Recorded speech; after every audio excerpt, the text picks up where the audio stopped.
Dogman took over our old beach house. Dear Scary Stories NYC. Back when my wife Robin and I first got married, we used to spend parts of the summer in our friend's beachside home at Edgewater Park in the Bronx. Our friends would fly south to Florida in the summer, and we'd get to spend the hottest months of the year on the beach in their house. When they moved to Florida permanently, it kind of happened suddenly and abruptly. They hadn't offered to let us buy the house because they knew we couldn't afford it. And just like that, we were back to spending the hot summers in our hot apartment in the hot city.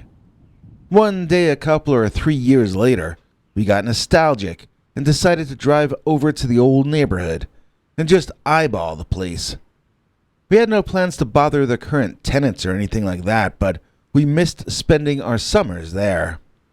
If we had known that we would run into an actual real-life Midwestern dogman or werewolf-type creature here on the East Coast, I think we probably would have chosen to stay home instead.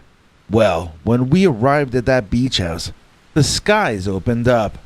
We found a nearby parking spot, then ran to the house as the rain poured down and the thunder banged in every direction. We were quite surprised to find the house obviously abandoned and partially filled with sand. Most of the windows were either wide open or busted out. The back door was open, and the front door was entirely missing. Inside there were piles of sand, like sand dunes in places. Some of the rooms only had sand in the corners, while others were entirely covered in the stuff. I mean, there was a pile of sand coming out the back door when we arrived.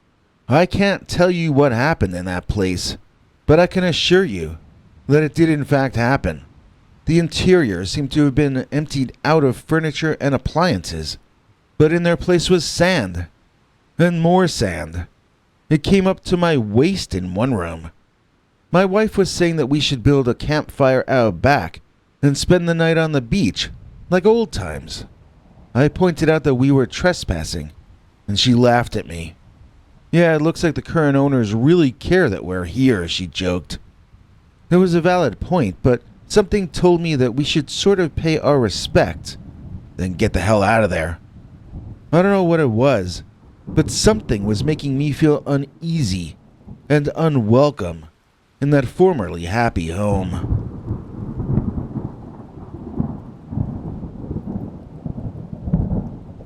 Robin said it was just that ominous thunder and lightning that was freaking me out.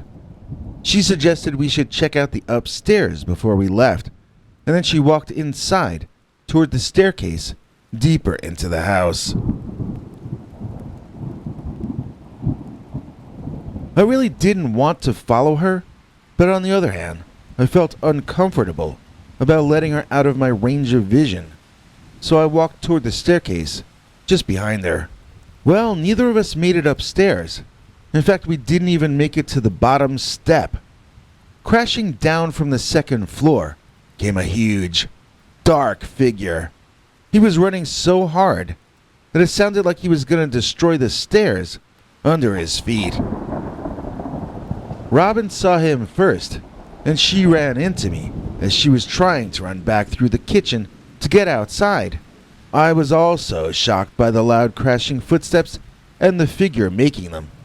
But instead of my fight or flight mechanism being activated, with me, it was more like I became stunned into immobility and silence.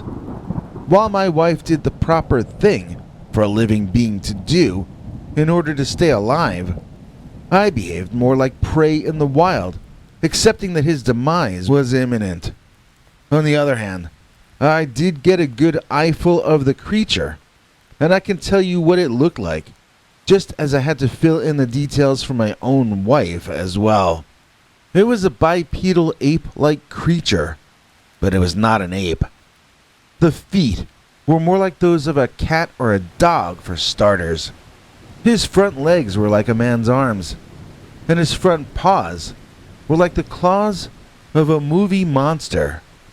He was bigger than any man, more muscular than any man, and taller, too. He had to have been over 300 pounds, I would think. The Dogman had to duck his head down to fit in a room with a 7-foot-tall ceiling. I saw a wolf-like head on top of massive, weightlifter-style human shoulders covered in dark gray canine fur. He came around the turn after coming down to the main floor, and for one moment, I locked eyes with that inhuman intelligence. Yes, the Dogman is feral, and yes, the Dogman was furiously angry in that moment, but the Dogman is still some kind of a man. That moment shocked me out of my shock, you might say.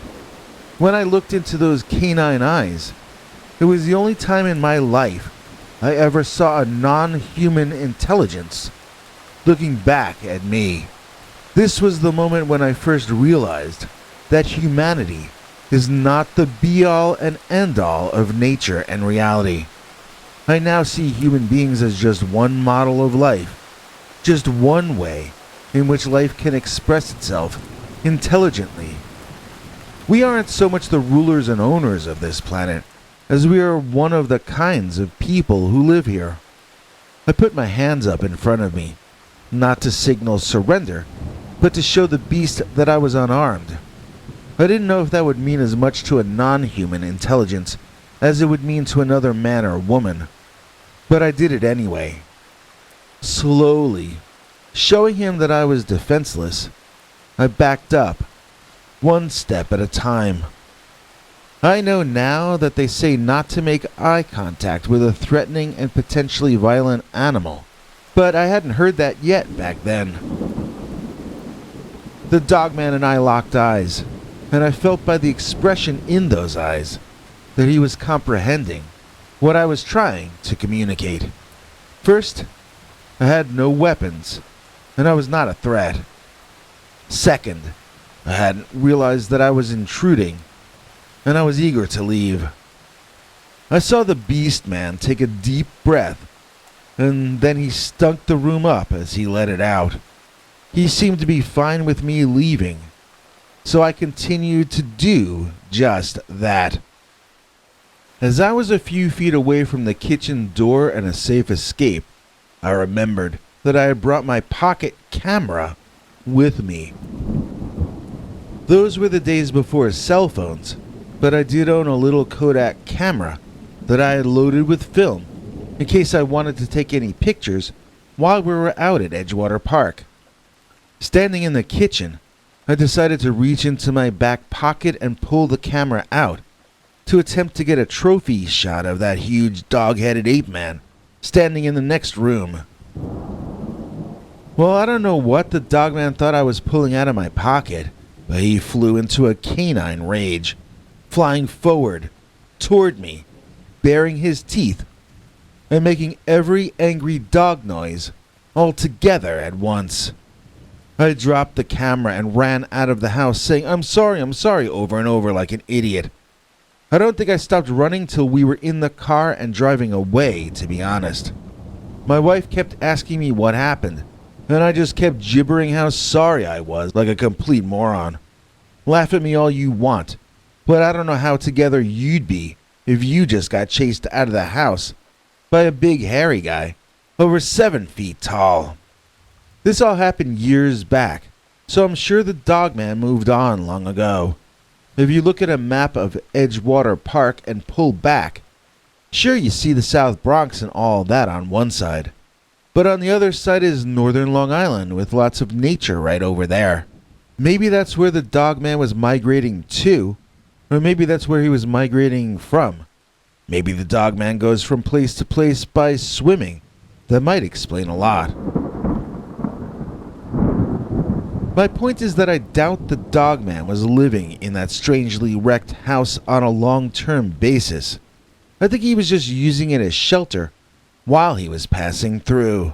But if you ever find yourself in that part of the Bronx, in the middle of the night, standing on the beach looking out over the water, make certain to keep an eye out for a certain upright walking wolf with glowing eyes and a deep, terrifying growl.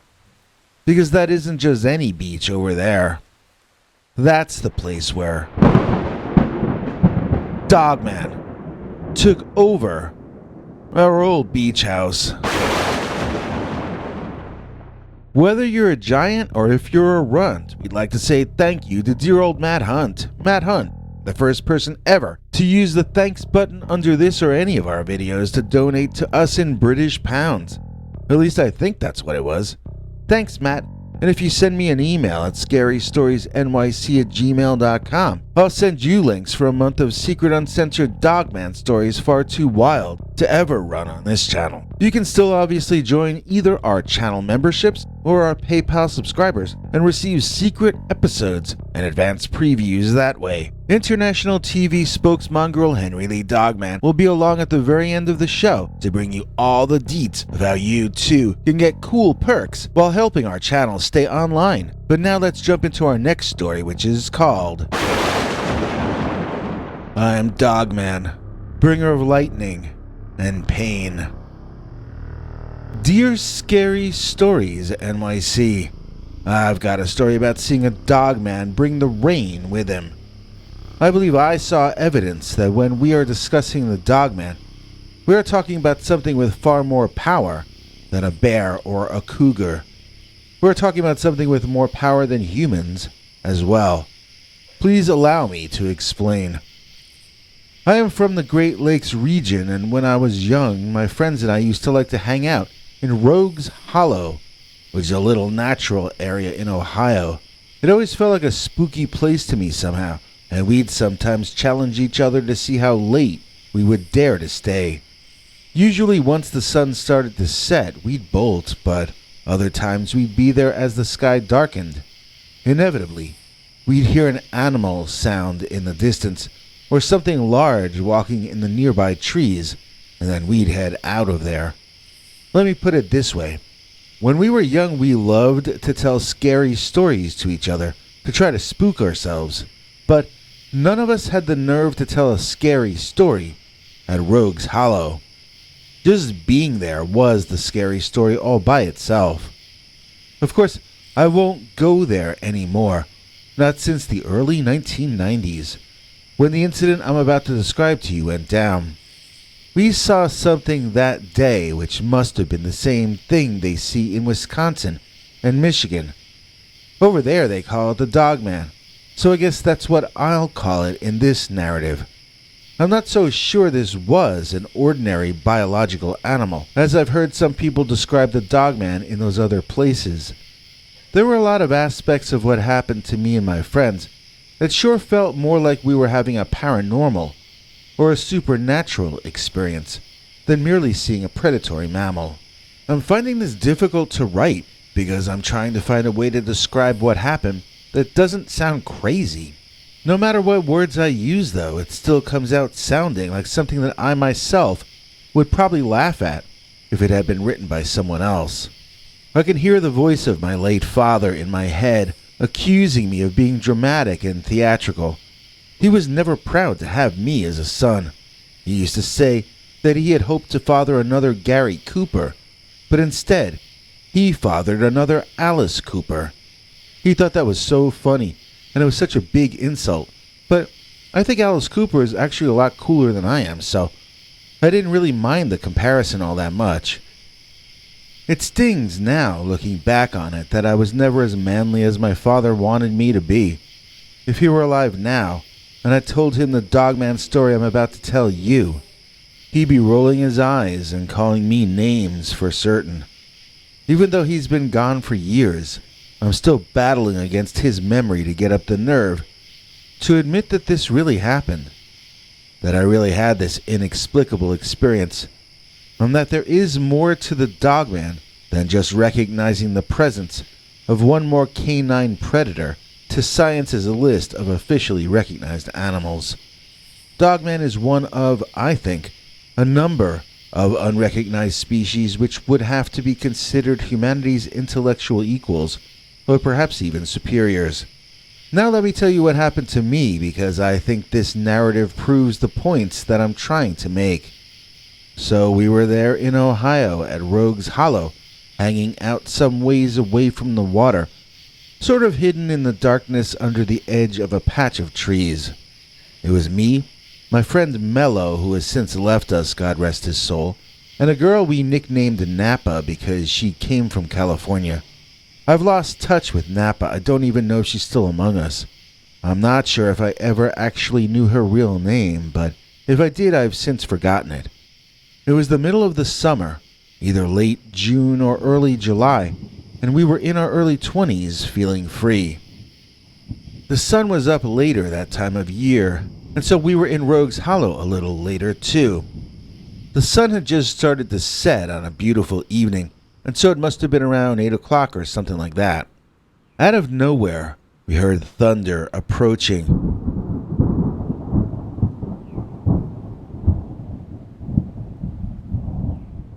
I had to wonder if it was someone watching a movie outdoors nearby or something, because I didn't see any storm clouds in the sky. The storm sounds only got louder, though, until all three of us stood up to look around above us. A bit of a wind started whipping suddenly, and we began discussing starting the walk back to Mello's VW convertible to at least put the roof up. While Mello and I were searching the sky for storm clouds, Napa the girl was pointing across the water where there was a cloud of fog gathering, not in the sky, but on the ground. She got me to look where she was pointing, and we both gasped as the fog on the other side of the water began moving forward like an elongated snake body, heading out onto the surface of the water, almost seeming to blend together and intertwine with the surface liquid itself. Napa and I were sort of asking each other if we knew what we were looking at, then trying to act nonchalant about the fact that neither of us had a clue as to what was happening. Mello pointed out the storm clouds gathering and moving overhead as we showed him the smoke moving across the water toward our side. It was not going to hit land anywhere near us. We were to each other's right, probably about 150 or 200 feet distant. So as that weird fog cloud hit the land, it seemed to grow up and out, expanding out of the water itself. It was a constantly moving, rolling body of fog that moved as though walking up onto the shore. And then, down came the rains. The three of us ran under the trees as it started raining down drops so large that they physically hurt when they landed on you. I felt like I was going to drown as we ran under the cover of a tree at the edge of the woodline. Back on the beach, the rain had beaten the large cloud of fog down to maybe only a foot or two tall, and rising up out of that fog was what Napa called a werewolf.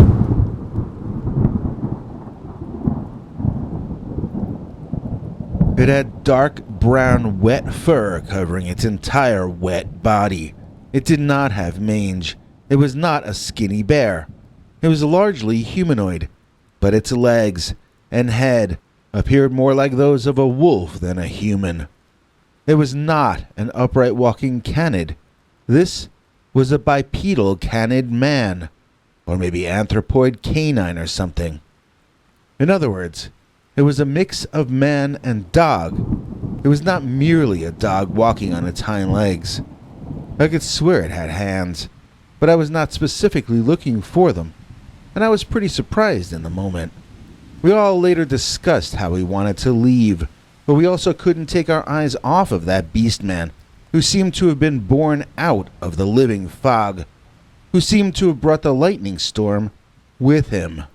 And no sooner had I thought that thought than real lightning crashed down on the beast, through his body, and down into the water he was still standing at the edge of.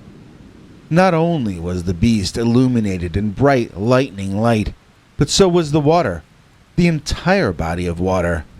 It was the single most devastating thing I had ever seen, and it was so bright that the three of us were blinded for a good 30 seconds to a minute afterward. We were talking to each other, deciding that we had to get out of there, but we had to wait a second for our eyes to be able to see clearly again and get used to the darkness in the woods. Although the lightning flash had been traumatic, we were also relieved to know that the apparent werewolf had been taken out, and it would be safe for us to retreat. I mean, that lightning looked like it probably took out any fish that might have been in that water as well, but certainly the Dogman couldn't possibly have survived that direct hit. And then we heard an unearthly howl emanating from the water's edge. There, standing as tall and strong as ever, was that werewolf or Dogman, now glowing from head to toe in a bluish-white hue, howling up at the similarly colored moon, no doubt located up there somewhere behind that sky full of storm clouds. It finished howling and took a few steps toward the woods, the fog seeming to roil at its feet like a living pet of the Dogman, worshipping his every movement. Bears don't move in a cloud of moving fog. There was something unnatural about that Dogman, something that made him more frightening than any other man-eater out there. That lightning would have fried an elephant, but it only seemed to have strengthened the Dogman.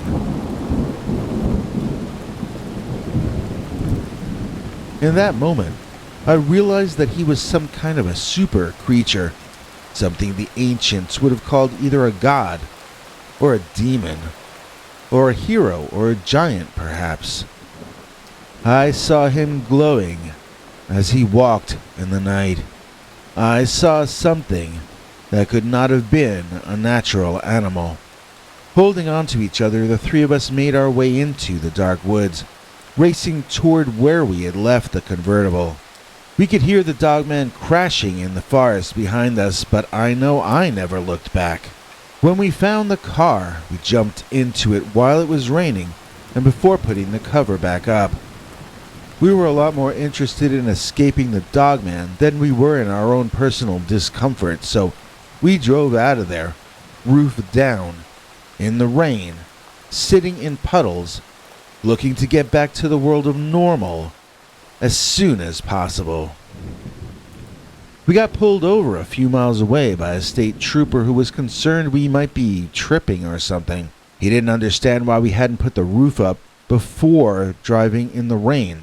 After he could sort of tell that we weren't drugged out, he seemed to begin to suspect that we might have been fleeing from some crime. He let the girl go, but Mello and I ended up spending most of the night in a county jail cell. At least it was warm there and dry. It also felt a lot safer inside behind locked bars and a whole bunch of armed police officers than we would have felt driving home alone. We got let off with a ticket and an apology after we turned out to be clean, but to be honest, if I had to ever spend the night in jail, I'm glad it was that night. Before I lost touch with her, I remember Napa forcing me and Mello to go to a poetry open mic at a coffee shop. She got up and read a poem that she had written herself about the incident I just described to you. I've forgotten the entire thing except for one line. She told me later that this line was her interpretation or translation of what she felt the Dogman was shouting out to the world when he took that lightning bolt in the chest and then howled triumphantly afterward. According to Napa, what that Dogman was saying to all of us was this: I am Dogman, bringer of lightning and pain. Henry Lee Dogman here with a special announcement. As we all know, the gods of YouTube giveth, and the gods of YouTube taketh away. But in this case they have giveth. What hath they giveth, you asketh? Well, they have giveth you a new way to say thank you to us. They call it Super Thanks, and it's for those who want to help us stay online, but don't want to make monthly payments. You can grant us a one-time payment from $2 up to $50, depending on how generous you feel. It's sort of a way to do a super chat for us channels that don't do live streams. It's become a lot harder for our channel recently as the algorithm has stopped allowing as many people who aren't already subscribed to even find out about our videos. We can use any help that Providence allows to get us through these dark times, and so we thank whoever at YouTube decided to provide us with this, and any of you kind enough to consider using it. Now, it's time for Bigfoot to bust a rhyme. Biggie? The management and I are both happy and proud to announce that we've been rejoined by Kevin MacLeod. Please join me in welcoming back once and future channel member Kevin MacLeod, who has made this episode possible. In return, Kevin receives our secret uncensored scary stories which come out once a week. He also receives access to our over 25 hours of archived secret uncensored scary stories which are linked to from somewhere in our community page. I should put a new link up to those this week, come to think of it, but for now search those posts. The links are all there for members who join at the $3 a month level or above. You can also join our PayPal club and get the same perks, but in that case we'd communicate through email. International TV spokesmongrel Henry Lee Dogman will be along at the very end of the show to bring you all the deets of how you too can get cool perks while helping our channel stay online. But now let's jump into our next story, which is called I Performed CPR on a Dogman. Dear Scary Stories NYC. The worst day I ever lived through happened when I saved the life of an actual North American upright walking canid. Everything that had been going well in my life turned bad overnight, and I often wonder if I should have been more selfish that morning instead of so self-sacrificing. Even now, the idea of allowing that beast man to pass away when I had a chance to save him seems abhorrent. Even though I almost lost my life in the process, I can't imagine choosing to let the beast die, even if I knew all the bad luck that would beset me afterward. So I better not get too detailed in terms of location, because technically I'm not sure how much of this I'm even allowed to talk about. It shouldn't surprise you that this happened in the Midwest, not too far from Canada, in the Great Lakes region. I think half your episodes seem to be about events happening in that area. I had just started working EMS in an ambulance, saving lives, and I was starting to seem to be getting my life together. I could afford my rent. My ex-girlfriend took me back, and even though I had to see some truly horrible things on that job, I also sometimes got to help save lives. I got advised early on by an EMS veteran that I should guard my emotions and not let myself care too deeply either about the ones who made it or the ones who didn't. Maybe it was my inability to maintain any emotional distance that cost me the job and caused all the bad luck which followed. So one night at the very earliest stages of dawn, we got called out to the site of a multiple car accident on a certain rural highway near a certain nature preserve. As soon as we showed up, lightning and thunder cracked the sky open and the torrential downpour began. Great. It was always so much easier working in the rain. There were cars and people strewn about everywhere I could see. Some cops were setting up cones to redirect traffic around the mess that my partner and I started to figure out how to deal with. We were among the first to arrive, but some of the victims were already being treated. Wandering into the scene and looking around, Joe and I were sort of stunned to see what looked like a dog-headed man lying there on the grass, to the side of the blacktop, chest up, arms spread to either side. Jaws hanging open, my partner Joe and I walked all the way around the dog-headed, unclothed, fur-covered humanoid, as though we were seeing a dog-headed, unclothed, fur-covered humanoid lying there. I dropped to my knees and put my ear to the beast's hairy chest, and he smelled absolutely rancid.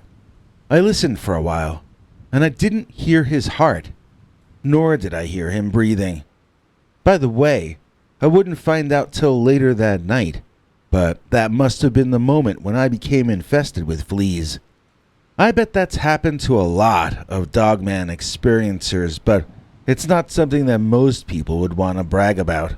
So, I was not about to attempt mouth-to-snout resuscitation on a bear-sized Dogman, but I thought that the creature's chest was so man-shaped that it probably wouldn't hurt to try to pump his chest and get him breathing again. Putting all my strength into it, I tried to bring the Dogman back to life. I really didn't think it was gonna work, but I put my everything into it anyway. Who knew how rare this creature was? I mean, what if he turned out to be the last Dogman in the world and I had let him die? I tried harder to save him than I've tried to save people of my own species. For some reason, I related to him as an outsider or something, I guess. I remember seeing his wolf face jerk to life all at once, a look of complete shock on his gray canine visage. The creature sat up the way a man would, and he did it so fast that I got knocked over backward onto my rump. The Dogman looked around at the EMS people, the cops, the ambulances, the police cars, the flashing lights, and the crashed vehicles. It seemed to take a few seconds for him to remember how he got to where he was, but the realization didn't seem to make him any less panicked. The look on that Dogman's face was not an expression I ever like to see on any animal's face. When a creature gets that scared, they're liable to do anything. They become completely unpredictable. I watched as this immense creature stood up, flinching and holding his side, as he rose to a bipedal standing pose. Even though he was bending over as he clutched his side, he still towered over me. I've been 6 feet tall since I was 19, so you do the math. I remember one time I saw a cat freak out with that same exact expression on his face that I was seeing on the Dogman. That cat ended up breaking my television and sending a friend of mine to get stitches, so I don't want to think about what the Dogman could have done if he were to fully act upon the panic he seemed to be feeling in that moment. Well, I have to think some of it, because that freaked out cryptid ran right through me. I don't think he meant to. In fact, I'm pretty sure it was an accident. He was looking behind himself and he ran forward into me before I could get out of the way. I bounced off that canine biped like I was a rubber ball, but his forward momentum didn't even seem to be slowed down for 1 second. As he ran away, I saw his tail, and I saw his legs, which were canine and not human. It was definitely a real creature, and it would have been impossible for that to have been a human being in a costume.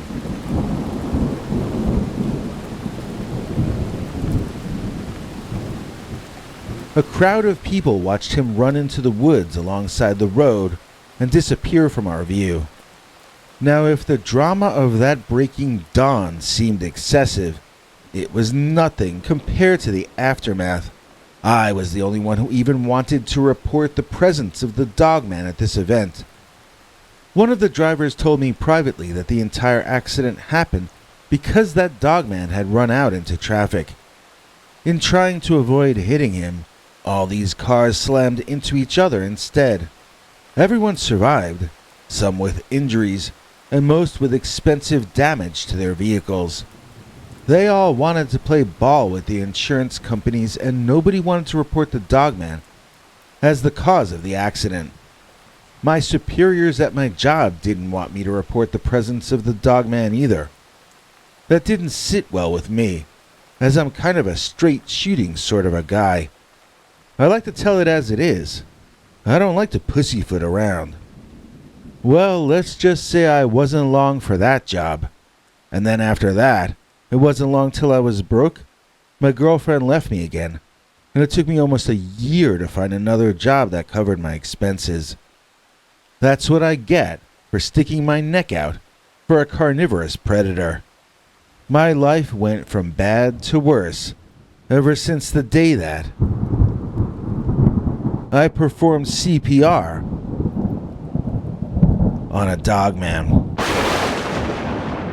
In terms of great viewers, they're 1 in a million, no doubt. I'm talking about Nameless Vermilion. Please join us in thanking today's executive producer, Nameless Vermilion, for making this episode possible. Nameless was the very first person to ever use the brand new Super Thanks feature on our channel, so we've named them our executive producer for today. Super Thanks is like Super Chat in that it allows you to give us a one-time donation in case you're not interested in getting involved with monthly payments. If Nameless wants to email me at scarystoriesnyc@gmail, I'd be happy to send him or her links to a couple months of our secret uncensored stories as an additional thank you. We also have other perks, including our over 25 hours of secret uncensored Dogman Stories available to no one else other than our channel members and PayPal Club members who have joined at the $3 level or above. International TV spokesmongrel Henry Lee Dogman will be along at the very end of the show to bring you all the deets of how you too can get cool perks while helping our channel stay online. But now let's jump into our next story, which is called My Wife Sat Next to the Dogman. Dear Scary Stories NYC, my wife Martha and I used to summer at our friend's beach home on the shore of Lake Michigan, but when we're invited out these days, we politely decline. It's not that the house isn't modern and clean. It's not that the beach and the lake aren't stunningly beautiful. It's just that the Dogman lives near Lake Michigan, and for some reason, the Dogman has taken a liking to my wife. So this was during the pandemic, the early days of it, when we were quarantining at our friend's beach home. I had taken to sleeping in late, as I enjoy the beach better around sunset and afterward than I do when the hot sun is beating down. So Martha was spending her days alone, doing whatever Martha does while I sleep. Obviously, when you've been married as long as we have, you don't concern yourself with things like that. I had no care about how she spent her days until once when I got up around noon to use the bathroom and I looked out a window and saw my wife sitting next to something that shouldn't have been there, sitting on the bench next to her in broad daylight. I rubbed my eyes. I pinched myself. I wondered if I were really awake. But when I looked again, there it was, on the bench next to my wife. Now, Martha is originally from Sacramento out west.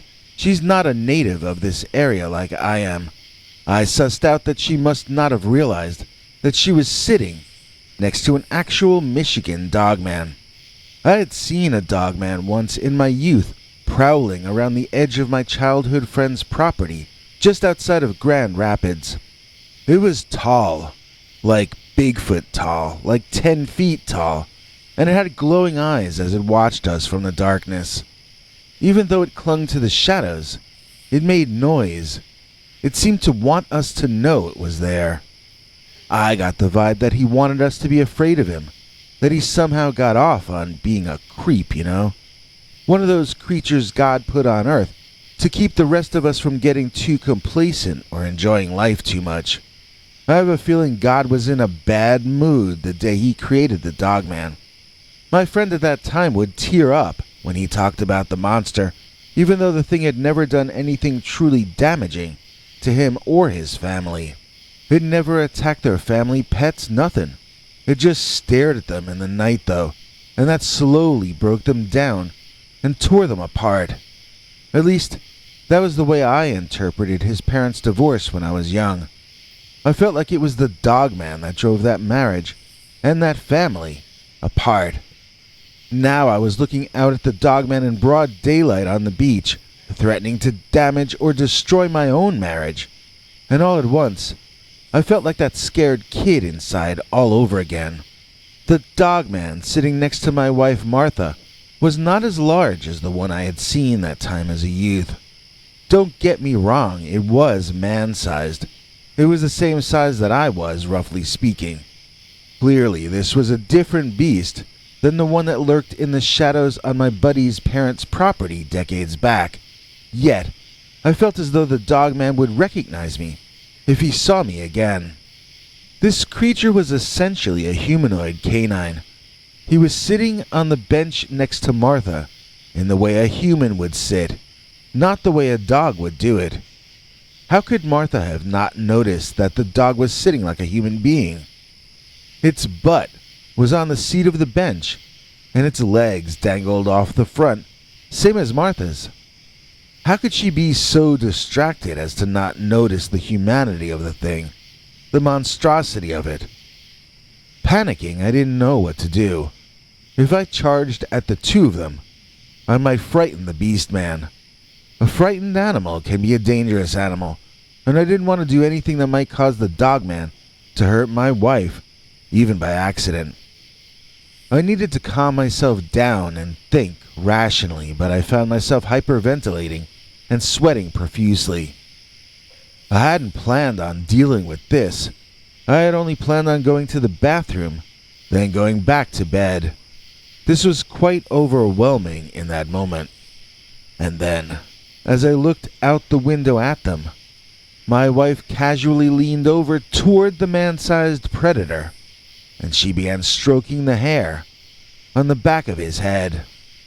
Well, that was all I could stand. I stormed over to the back door of the beach house, and I intended to march right over there and remove my wife's hand from that man's neck. Well, he wasn't actually a man, was he? All of my resolution and determination drained out of me as I reconsidered my opinion. Why was I going out there? To save my wife from danger? Then why had I planned on lecturing her and criticizing her? No, I was jealous. I was jealous that she was petting that dog man. She never pet me like that. I was jealous of a dog, that's what I was. And this made me angry, both at myself for being shallow, and my wife for spending her days alone with that dog man. Did I really consider her to be in danger? Or was I just jealous of the closeness she was sharing with that beast man, but she had never shared with me? In my mind, I was being very logical. I had to save my wife from the dogman, and I had to remain calm to do so. I had a new plan. I'd walk out there calmly. I'd softly point out to my wife that she was not sitting next to a dog at all, but instead a Michigan dogman. Even from where I was staring out through the window, I could see that the thing had clawed hands, not dog paws. Dogs don't have thumbs. This creature did. He put his arm around the back of the bench where my wife was sitting, clearly displaying his humanoid hand to me. Then he leaned over so she could scratch him behind his ear. The jealousy and the nausea both came back in full force, and I took a deep breath.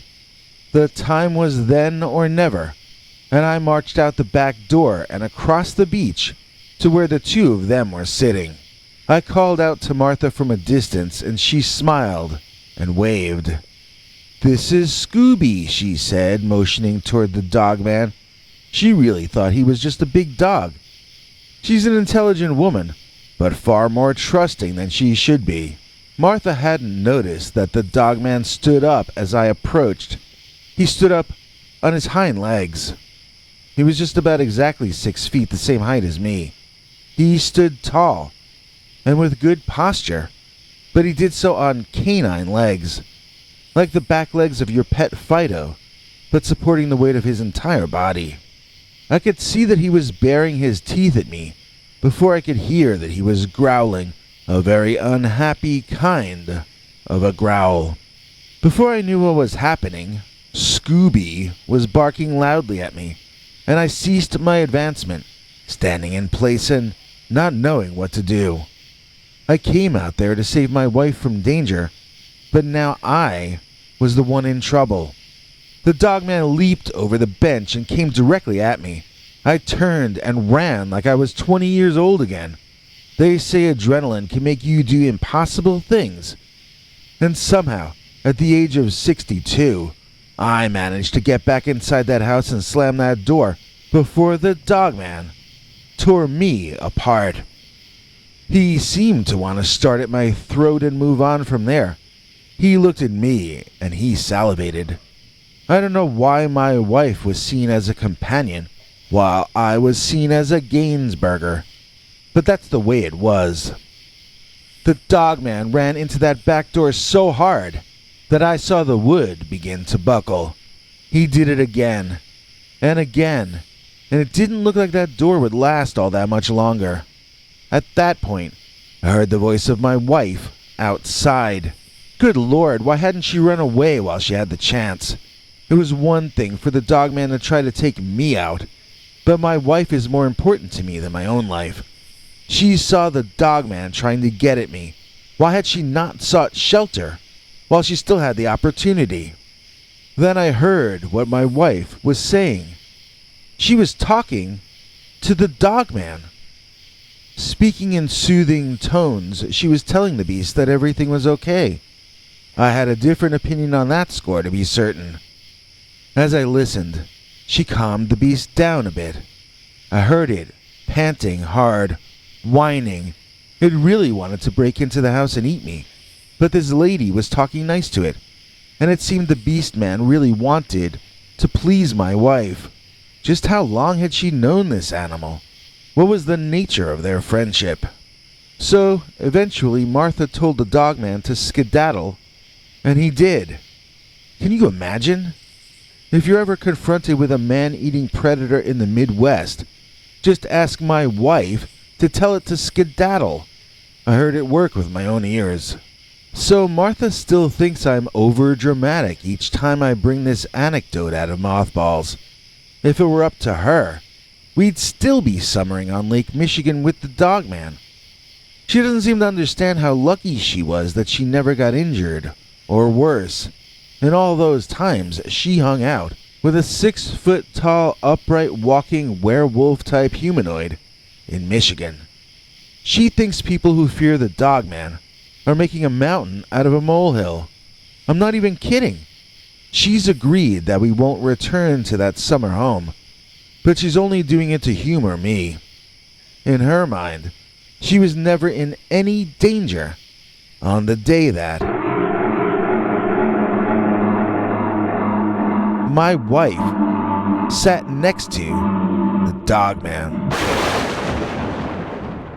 CS is the best, so don't accept less. Because of her, all our lives are blessed. Please join me in thanking today's executive producer, CS, for making this episode possible. CS was the first to ever donate $50 to us through our all-new thanks button under this or any of our videos. It's a way to make a one-time donation through YouTube to us. We're still figuring out if it's working or if we'll ever actually get that money, but hopefully it'll all work itself out. We also have to figure out a way to thank you guys when you donate to us that way, so this is all a work in progress. You can still join our channel memberships and PayPal club, where in return for low monthly payments, we share extra episodes with you, including over 25 hours of secret uncensored Dogman stories available only to members at the $3 level or above. International TV spokesmongrel Henry Lee Dogman will be along at the very end of the show to bring you all the deets of how you too can get cool perks while helping our channel stay online. But now let's jump into our next story, which is called My Worst Enemy Gave Me a Dogman Pup. Dear Scary Stories NYC. When I was in high school, I worked really hard to get decent grades and also compete in school sports. My father was a perfectionist, and nothing I did was good enough, so I always tried harder. I had some friends who I was competitive with, but there was this one guy we'll call Guy, who was so jealous of me that nothing was too petty for him. And one time, he gave me a puppy that turned out to be an untamable, feral Dogman pup. In my opinion, he knew what he was doing, and he knew the danger he was placing me and my family in. My father is the one who first figured out what the puppy actually was, and he insisted to me it was an accident. The guy couldn't have known what he was doing when he gave me the pup. I remember my father giving me this long lecture about the rarity of friendship and how I needed to learn to forgive, but he didn't understand. Guy was never my friend. Guy was a jealous rival. And now I'm gonna tell you about the creepiest thing the guy ever did.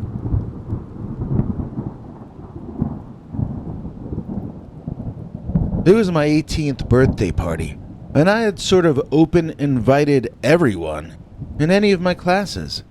I was really surprised when Guy showed up, though. He had never said a single nice thing to me in all the time we'd known each other, so alarm bells went off in my head when I saw him showing up early to my party with an evil grin on his face. He was leading a cute little puppy on a leash, and as soon as he entered, all the women and girls present were all over that puppy. When Guy announced that this was his birthday present for me, all the females went "Aw," and I had no choice but to accept the gift. I knew there was something wrong with that dog before even accepting him, though, just because of who was giving him to me.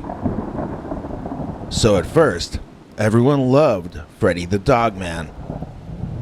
My sister named him Freddy after Freddy Krueger because he had such long and sharp claws. He also didn't seem to know his own strength, and he knocked things over wherever he walked. He would steal the comfortable part of the bed or the couch, and then he wouldn't budge. We all started to find him pushy and annoying. But then one day, my father came home while eating a hot dog. Freddy stole that hot dog right out of my father's hand, almost biting his fingers off in the process. That was kind of the final straw for my dad, and he let Freddy know how he felt about all of this by shouting at him. My father didn't usually raise his voice, but if you almost got your fingers bitten off, you might get a little exasperated too. So that was the moment when everything changed. My sister and mother and I all heard my father shouting, and we looked outside to see what was going on. What we saw happen was the dog lift up off the ground onto its hind legs, and we saw it posture in a threatening manner.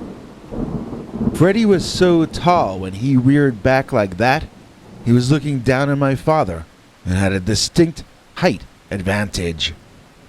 He also clearly considered himself the alpha, not my father, and that meant my dad's life, maybe all our lives, were literally in danger.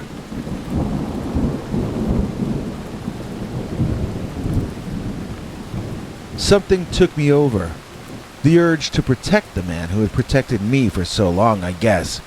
And I ran outside, screaming, like Mel Gibson in the movie Braveheart. Just shouting, like I was Tarzan the Ape Man, you know? I had wanted to bring a weapon with me, but all we had in the front room of our house that looked like it might pack a wallop was an empty flower pot made of heavy brown hardened clay. Armed with my flower pot, I ran over to stand together with my dad, who I thought would be happy to see reinforcements arrive. Instead, I saw his face, completely pale. I think my dad saw himself as a goner, and the only thing my arrival changed was that now his son was a goner too. But Dad only thought that because Dad was smart and logical. He continually underestimated the power of complete insanity to get the job done where rationality had already failed. The Dogman did not want to deal with both my father and his lunatic, annoying freak-out son. I'm not trying to say that he ran away from us in fear, but Freddy did turn around, and Freddy did leave. He wasn't afraid of us, he was just over us. He didn't need anyone to bring him Alpo any longer. Freddy had come of age, and he was a young adult Dogman. He was not going to ever learn to behave. He was not going to be trainable. He was becoming a wild adult predator, and it had come time for him to start his own life in the great American wilderness. My father used to hate when I would get flowery and poetic talking about Freddy.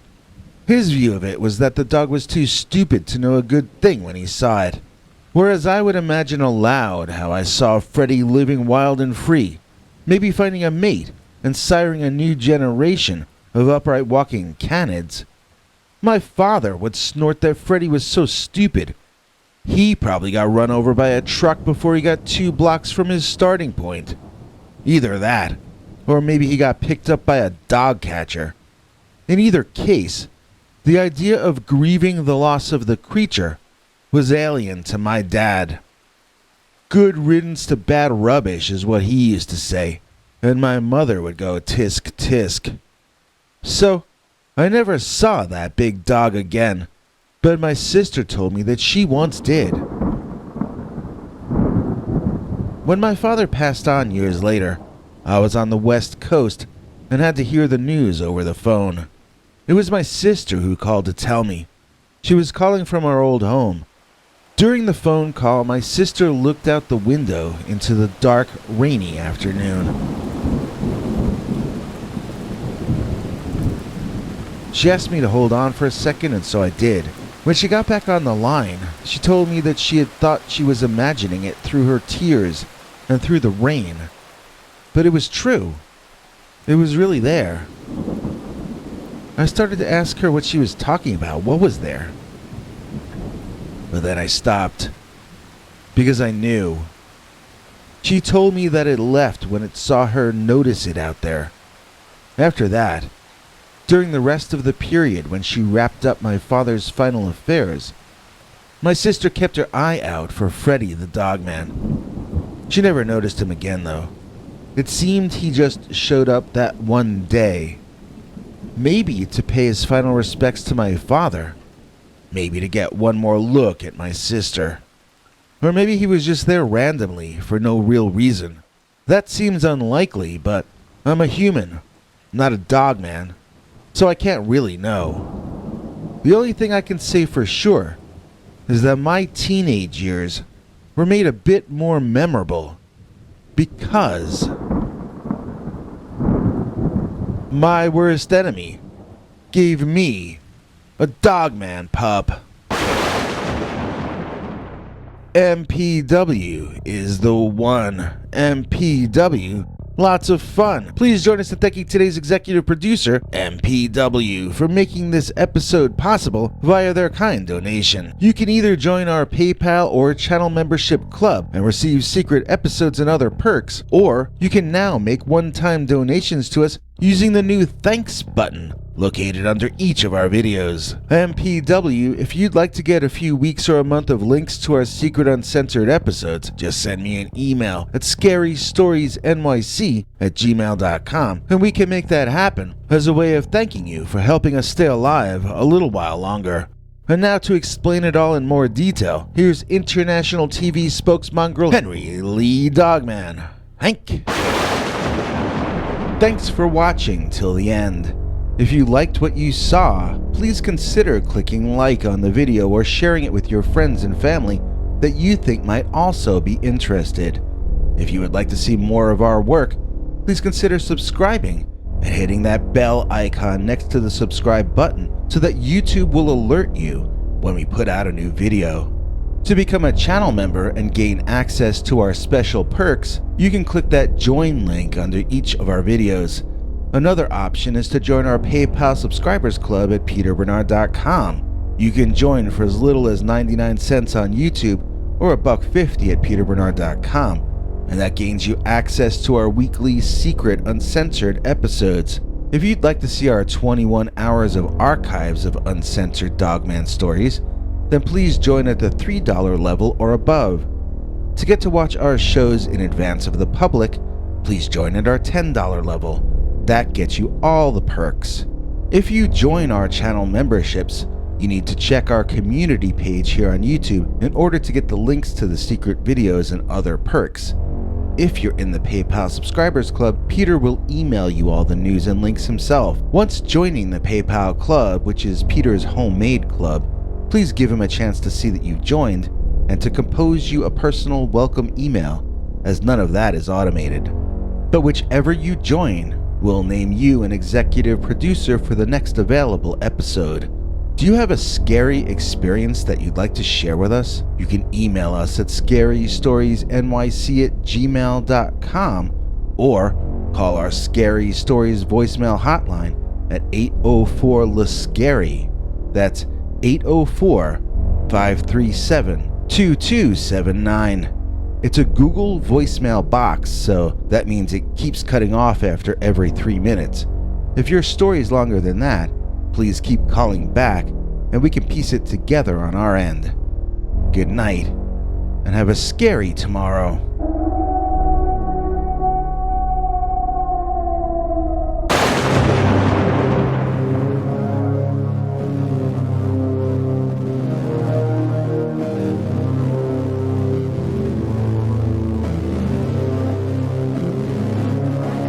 Come back for more scary stories.